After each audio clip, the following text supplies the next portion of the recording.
જય શ્રી કૃષ્ણ મિત્ર, સ્વાગત છે તમારું મમ્મીની રસોઈમાં। આજે આપણે ફરાળી ચેલેન્જનો ત્રીજો દિવસ છે, તો ફરાળી કટલેસ બનાવશું। ફરાળી કટલેસ બનાવવા માટે મેં આ 3 મીડિયમ સાઇઝના બટેટા બાફીને લીધા છે, એને અડધી કલાક પહેલાં બાફી લીધા છે। એની સાથે આ ચટણી બનાવશું, એમાં કોથમીર, મરચાં, આદુ, સિંગદાણા અને લીંબુ એ બધું નાખીને આપણે ચટણી બનાવશું। આ સાબુદાણા લીધા છે પોણો વાટકો, એને આપણે પાવડર કરશું। આ મીઠું છે સ્વાદ પ્રમાણે। આ ધાણા ભાજી કંઈ સુધારીને લીધી છે। આ લીંબુ લીધું છે અડધું। આ સિંગદાણાનો અધકચરો ભૂકો લીધો છે 2 ચમચી। આ મરચું 1 લીધું છે। આ આદુ ખમણી લીધું છે અડધો કટકો।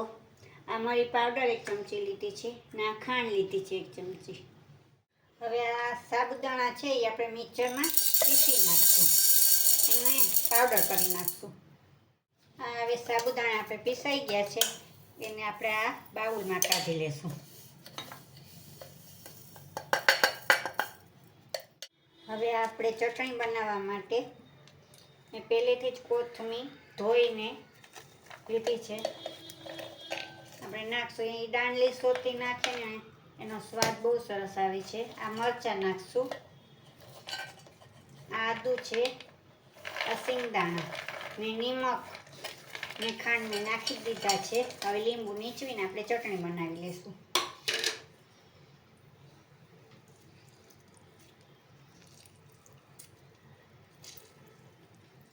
હવે આપણે આ ચટણી થઈ ગઈ છે, એને આપણે બાઉલમાં કાઢી લઈશું।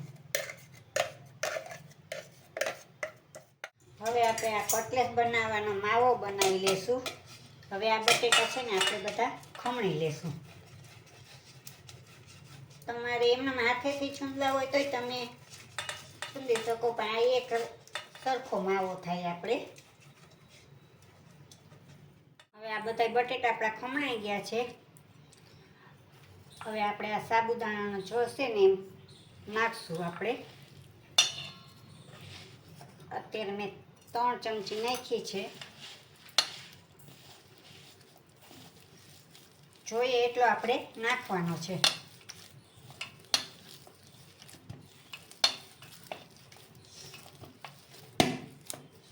હજી હું 2 ચમચી નાખું છું।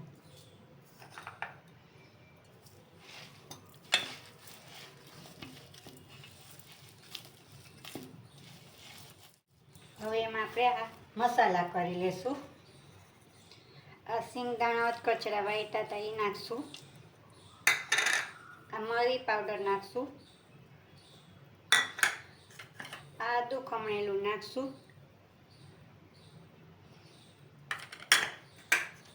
આ લીલું મરચું સુધાર્યું હતું એક એ નાખી દેશું। ધાણા ભાજી નાખશું। આ ખાંડ છે એ નાખશું।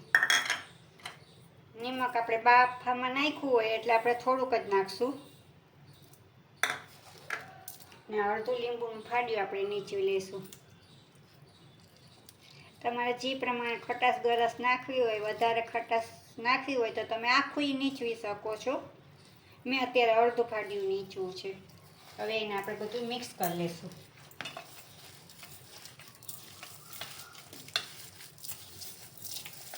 મિશ્રણ હવે તૈયાર છે, અને તેલવાળો જરાક આપણે હાથ કરી લઈશું।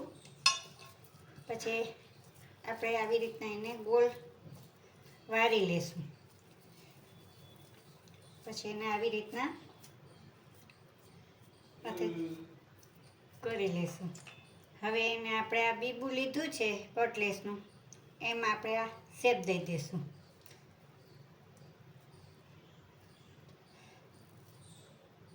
હવે એને હળવા હાથે આપણે કાઢી લઈશું। આપણી હવે એને અહીં બાઉલમાં મૂકી દઈશું। હવે આપણે બીજી કરી લઈશું। હવે આપણે આ બધી કટલેસ વારી લીધી છે, હવે એને આપણે તળી લઈશું। હવે આપણે આ કઢાઈ લીધી છે, એમાં તેલ નાખ્યું। હવે ગેસ ચાલુ કરશું। હવે તેલ થાય પછી આપણે કટલેસ નાખશું એમાં।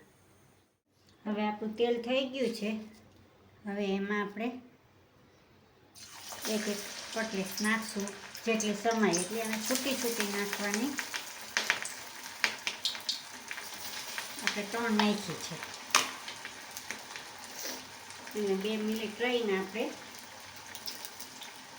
પલટાવશું.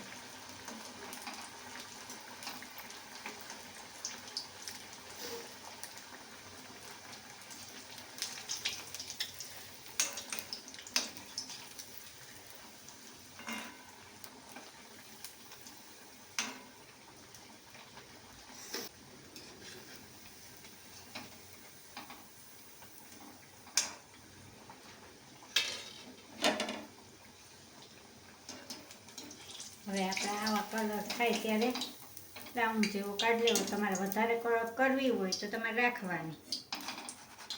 હવે આને આપણે પ્લેટમાં કાઢી લઈશું. હવે બીજી કાઢી લઈશું આપણે.